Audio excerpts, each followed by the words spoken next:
था बच्चों, इस वीडियो क्लासेस में आज हम न्यूमेरिकल की क्लास स्टार्ट करेंगे। कमेंट बॉक्स में मैंने बहुत से बच्चों की रिक्वेस्ट देखी थी जिसमें उन्होंने कहा था कि सर न्यूमेरिकल कराए जाएं, तो न्यूमेरिकल की क्लासेस शुरू हो रही हैं। आपका पहला चैप्टर है इलेक्ट्रिक फील्ड। न्यूमेरिकल शुरू करने से पहले कुछ बातों का ध्यान रखना बहुत ज़रूरी है, जैसे उस चैप्टर से संबंधित आपकी बेसिक जानकारी, जैसे मसलन पूरे चैप्टर से संबंधित फार्मूला आपको याद होने चाहिए और छोटी छोटी जो बेसिक कॉन्सेप्ट हैं वो आपके क्लियर होने चाहिए। तभी आप जो है बहुत अच्छे से बेहतर तरीके से न्यूमेरिकल कर सकते हो। जो आपकी थ्योरी क्लास है वो लगातार आपकी चलती रहेंगी, उनमें कोई भी रुकावट नहीं आएगी। तो हम चैप्टर 1 जो आपका इलेक्ट्रिक फील्ड है, न्यूमेरिकल शुरू करने से पहले उस चैप्टर के बाद विषय में थोड़ा सा जानकारी प्राप्त कर लेते हैं। मैं यहाँ फॉर्मूला लिख रहा हूँ। सबसे पहले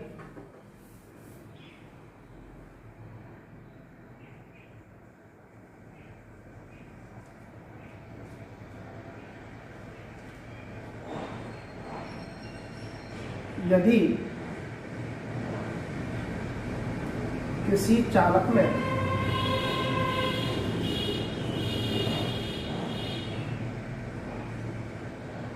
इलेक्ट्रॉनों की संख्या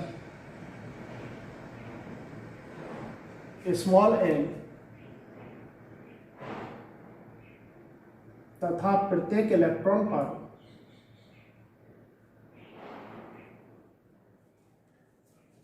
देखिए, मैंने यहाँ पर फॉर्मूले, पहले चैप्टर के जो फॉर्मूले हैं वो लिख दिए हैं। कुछ बेसिक कॉन्सेप्ट भी हैं इसमें।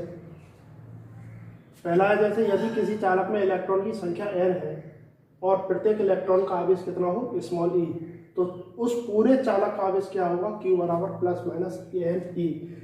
प्लस का मतलब है कि उस जो चालक है उस पर क्या हो गई है, इलेक्ट्रॉनों की कमी, और माइनस का यहाँ पर नेगेटिव चिन्ह का अर्थ है कि उस चालक पर जो है इलेक्ट्रॉनों की अधिकता हो गई है। मैंने आपको बता दिया था कि जब किसी चालक से इलेक्ट्रॉन की कमी होती है तो उस पर पॉजिटिव चिन्ह आ जाता है, धनात्मक आवेश आ जाता है, और जिस चालक पर इलेक्ट्रॉन की अधिकता हो जाती है उस चालक पर क्या आ जाता है, ऋण आवेश आ जाता है। कूलाम का नियम, यदि हमारे पास दो आवेश है Q1 और Q2, उनके बीच में दूरी r हो, यदि दोनों आवेश धनात्मक है तो प्रतिकर्षण बल लगेगा, और दोनों आवेश कैसे हैं, ऋणात्मक है, तब भी प्रतिकर्षण बल लगेगा। यदि एक धनात्मक और एक ऋणात्मक है तो उनके बीच लगने वाला आकर्षण बल या प्रतिकर्षण बल, एक धनात्मक है एक ऋणात्मक है तो आकर्षण बल लगेगा। तो और यदि ये दोनों आवेश जो है किस में रखे हो, निर्वात में रखे हो, तब उसके लिए क्या होगा, F निर्वात बराबर 1/4 pi epsilon not Q1 Q2 बटे r स्क्वायर। यदि जब दोनों आवेशों को किसी माध्यम में रख दिया जाए, माध्यम कैसा होगा, जैसे लकड़ी का बुरादा है, यदि आवेशों के बीच में कांच की पटका रख दी जाए या कोई कागज रख दिया जाए, पेपर, तो ये क्या होगा, 1/4 पाई एप्सिलॉन m का मतलब मीडियम है, Q1 Q2 बटे r स्क्वायर। समीकरण नंबर 2, समीकरण 1 बटे समीकरण 2 करेंगे तो एप्सिलॉन m बटे एप्सिलॉन नॉट, इसको किसके बराबर मान लेंगे, एक नियतांक के बराबर मान लेंगे, k को, k के, जो परावैद्युतांक माध्यम कहलाता है। तो यहाँ से एक संबंध निकल के आएगा, एप्सिलॉन m बराबर एप्सिलॉन नॉट k। वैद्युत क्षेत्र की तीव्रता क्या होती है, E बराबर F/Q नॉट, जिसका मात्रक क्या होगा, न्यूटन प्रति कूलम। Q नॉट क्या है, एकांक धन परीक्षण आवेश, जो किसी आवेश के कारण इस पर जो है लगने वाला अविलंबवत बल जो है किसके बल के बराबर कहलाता है, वैद्युत क्षेत्र की तीव्रता के बराबर कहलाता है। बिंदु आवेश के कारण वैद्युत क्षेत्र की तीव्रता निकालते हैं तो E बराबर क्या होगा, 1/4 पाई एप्सिलॉन नॉट Q बटे r स्क्वायर, मात्रक वही न्यूटन प्रति कूलम होगा। इसका 5वां पॉइंट है वैद्युत द्विध्रुव आघूर्ण। ये आपका वैद्युत द्विध्रुव आघूर्ण है, मैंने इसकी परिभाषा बताई थी, समान तथा विपरीत आवेशों से मिलकर बने निकाय को क्या कहते वैद्युत द्विध्रुव आघूर्ण कहते हैं। ये किसके बराबर होता है? P बराबर Q इंटू 2L। अब वैद्युत द्विध्रुव आघूर्ण के कारण वैद्युत क्षेत्र की तीव्रता ज्ञात करना। ये दो विधियों में ज्ञात की जाती है, एक अच्छे स्थिति में, दूसरी है निरक्षीय स्थिति में। अच्छे स्थिति में क्या है? E बराबर 1/4 पाई एप्सिलॉन नॉट 2P बटे R3। ये निरक्षीय स्थिति में E बराबर 1/4 पाई एप्सिलॉन नॉट P बटे R3। वैद्युत द्विध्रुव पर बल एवं आघूर्ण, जब वैद्युत द्विध्रुव जो है एक समान वैद्युत क्षेत्र में रखा हो तो उस पर बल एवं आघूर्ण क्या होगा? टॉ बराबर PE sin थीटा। पहला न्यूमेरिकल क्या है? इलेक्ट्रॉन पर 1.6 गुणा 10⁻⁻19 कूलम ऋणावेश होता है, अल्फा कण पर कितना आवेश होगा? एक इलेक्ट्रॉन पर जो आवेश है वो कितना है? 1.6 इंटू 10⁻⁻19 कूलम ऋण आवेश। तो ऋणावेश का मतलब क्या हुआ कि मैंने आपको बताया था कि उस चालक पर क्या होगी? इलेक्ट्रॉनों की अधिकता होगी। तो अल्फा कण पर आवेश, चूंकि अल्फा कण में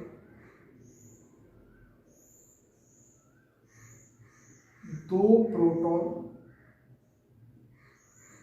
व दो न्यूट्रॉन होते हैं,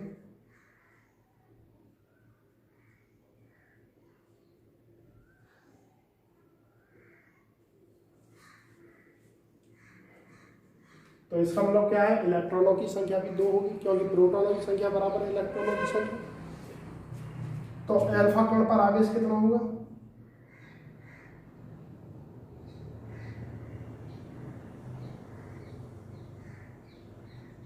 Q बराबर क्या होगा? Ne प्लस माइनस Ne बताया था, लेकिन यहाँ पर माइनस की बात हो रही है, क्या ऋणावेश है? Ne। आप ये चिन्ह लगाना चाहते हो लगा सकते हो, नहीं लगाना है तो कोई बात नहीं है। N क्या है? N बराबर यहाँ पर 2 होगा और प्रत्येक इलेक्ट्रॉन पर आवेश कितना है? 1.6 इंटू 10⁻⁻19। तो ये हो गया 3.2 10⁻⁻19 कूलम।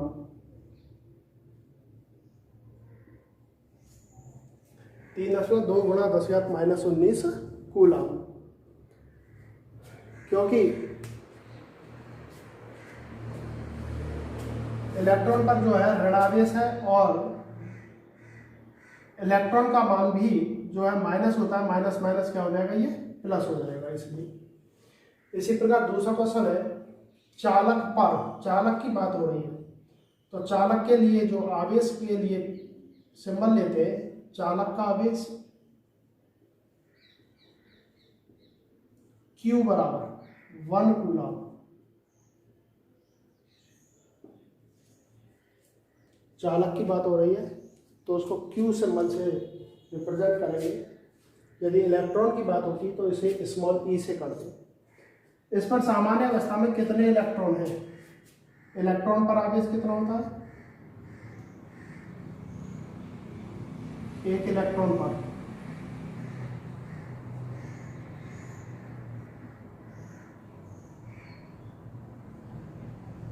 (1.6 into 10⁻⁻19 coulomb. तो Q बराबर क्या होगा? Ne। एक कूलम बराबर N हमें निकालना है 1.6 इंटू 10⁻⁻19। N बराबर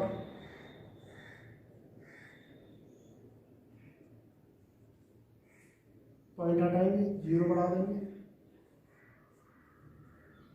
जब घात को ऊपर ले जाएंगे तो माइनस वाली प्लस हो जाएगी, 10⁻19। एक घात को इसमें इधर कैरी कर लीजिए, 16 का भाग देंगे 6.25 इलेक्ट्रॉन। अधिक है तो कैसा चिन्ह आएगा? माइनस का, क्योंकि इलेक्ट्रॉन का जो आवेश होता है वो कैसा होता है? माइनस का। या माइनस का चिन्ह आप लगाना चाहते हो लगा सकते हो। तो इस माइनस के कारण जो है इलेक्ट्रॉन अधिक होंगे। 6.25 गुणा 10⁻18 इलेक्ट्रॉन, इतने इलेक्ट्रॉन अधिक होंगे। इसी प्रकार तीसरा क्वेश्चन है आपका, एक चालक पर 500 इलेक्ट्रॉन की कमी है तो निश्चित है उस पर क्या आएगा? पॉजिटिव चिन्ह आएगा। इस पर आवेश की मात्रा तथा प्रकृति ज्ञात कीजिए। इलेक्ट्रॉनों की संख्या,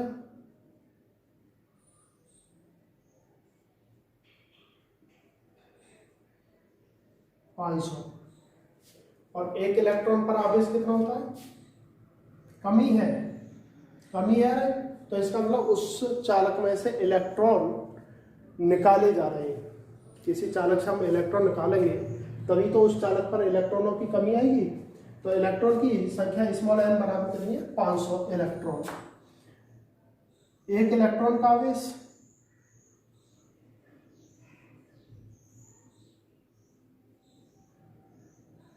E बराबर 1.6 इंटू 10⁻⁻19 कूलम। तो Q बराबर क्या होता है? Q का मान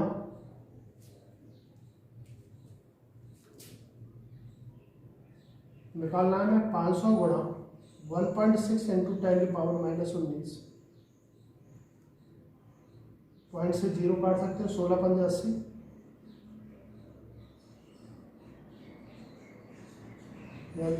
जाने की बात है सबसे। यदि हम बाई तरफ पॉइंट को लेके चलें, बाई तरफ चलेंगे, कितने पॉइंट आ रहे हैं? 1 2।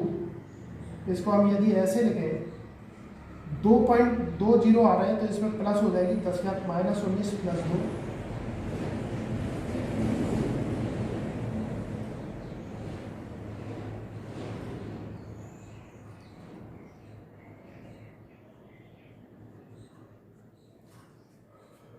कमी हो रही है तो कैसा आवेश आएगा? पॉजिटिव, धनावेश। प्रकृति कैसी होगी? धनावेश।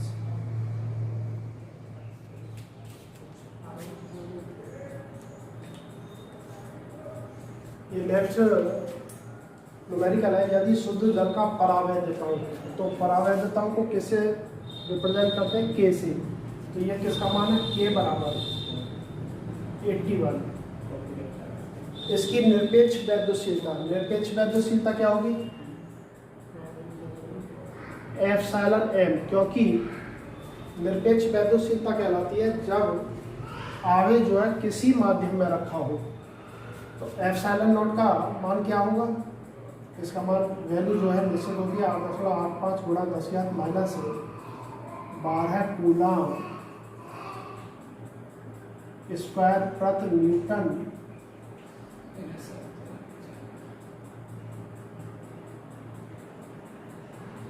Metre square. निरपेक्ष वैद्युतशीलता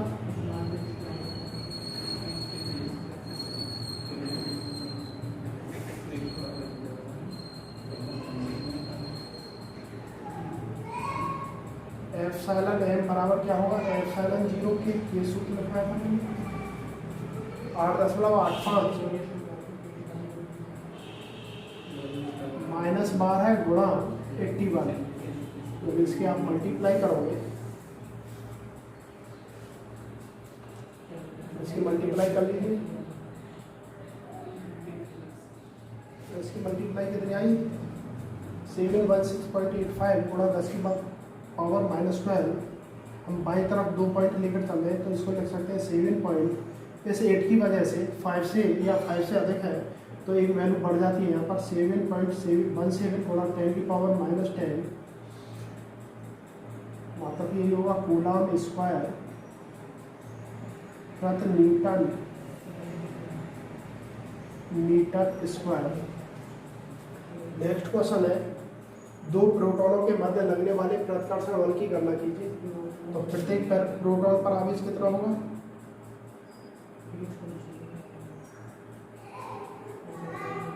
पर आवेश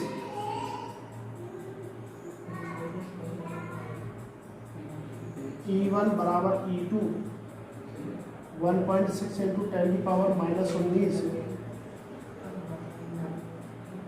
कूलम। प्रतिकर्षण बल की गणना कीजिए जबकि उनके बीच दूरी r बराबर 4 गुणा 10⁻⁻15 मीटर। तो कूलम का नियम क्या था हमारा?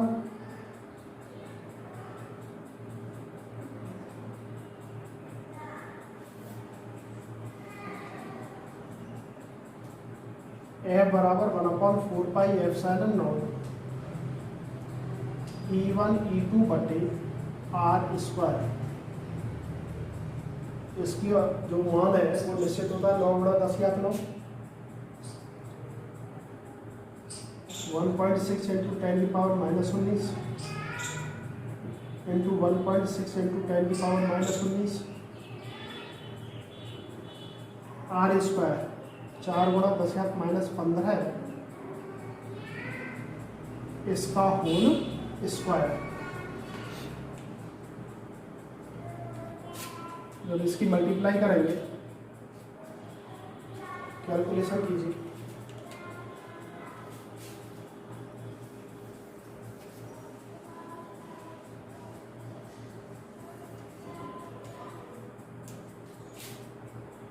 नौ गुणा 10 घात 9, पहले घातों को एडजस्ट कर लीजिए, गुणा में घातें जुड़ जाती हैं, -19 1.6 इंटू 1.6 बटे 416 गुणा 10 घात -30, लिखना होगा 9 गुणा 38 में से 9 में -29, 16 गुणा 16 बटे 16 गुणा 10 घात -28, 15 से 16 कैंसिल हो गया, तो ये होता 9 गुणा 16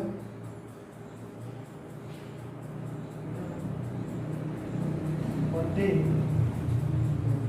10 घात -28 प्लस 29, इस बात को जो है हम नीचे ले आए 144 बटे 10 रखेंगे 14.4 मीटर।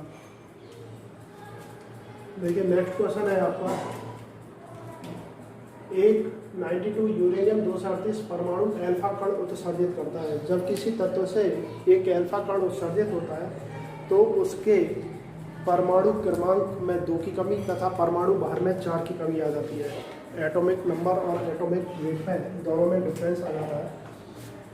इस बात को यहाँ पर समझेंगे, यदि किसी तत्व से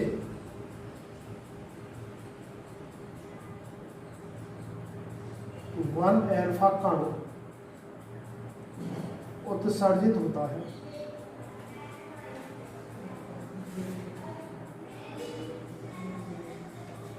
तो उसके परमाणु क्रमांक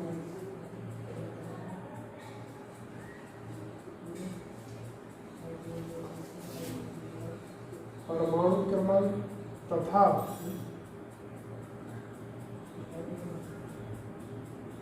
परमाणु भार में परमाणु क्रमांक में 2 की कमी तथा परमाणु भार में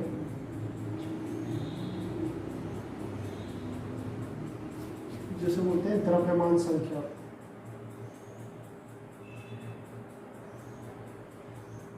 में 4 की कमी आ जाती है।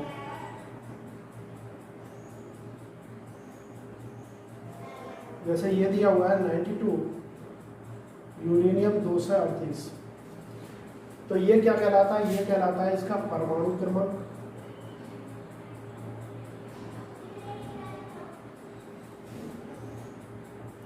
तो ये कहलाता है परमाणु भार,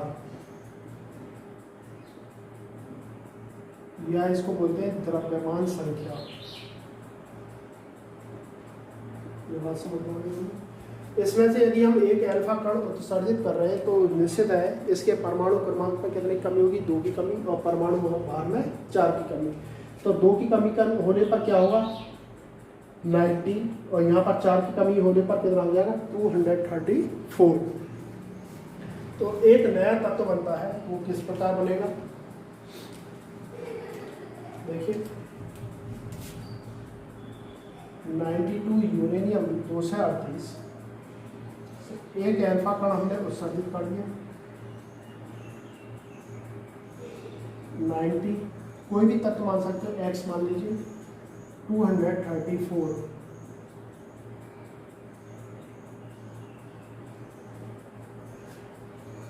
तो तो आवेश कितना हो जाएगा उस तत्व पर आवेश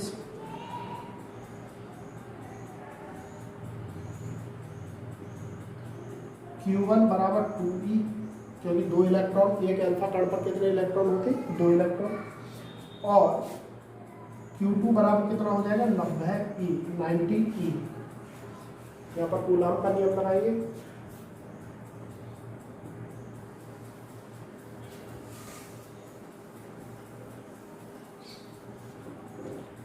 बीच की दूरी r बराबर कितनी है?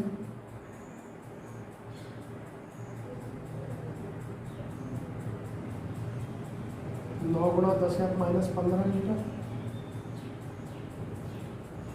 F बराबर 1/4 pi epsilon not Q1 Q2 बटे r स्क्वायर। 9 गुणा 10⁻⁹ Q1 का मान कितना है? 2e, 90e बटे 9 गुणा 10⁻⁻15 इसका होल स्क्वायर। एक इलेक्ट्रॉन पर आवेश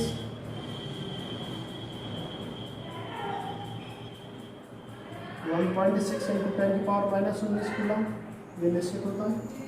और लगा दीजिए 9 गुणा 10⁻⁹, 2 गुणा 1.6 × 10⁻⁻19, 90 मल्टीप्लाई 1 × 6 × 10⁻⁻19 बटे, जब इसकी मल्टीप्लाई करेंगे 81 × 10⁻⁻13।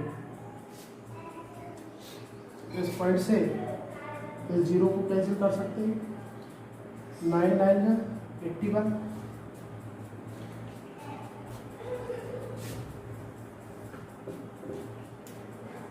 क्या आएगा यहाँ पर? मल्टीप्लाई कर लीजिए 3.2 इंटू, मैंने बताया था मल्टीप्लाई में घातें हो जाती है 10⁻⁹ -38 बटे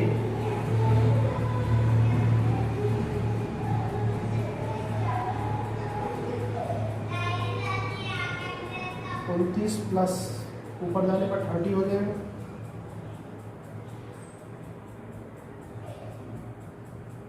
$512 न्यूटन। अल्फा कण पर लगने वाला बल जो होगा वो कितना होगा? 512 न्यूटन। नेक्स्ट वीडियो में इसी प्रकार से जो इस चैप्टर के सवाल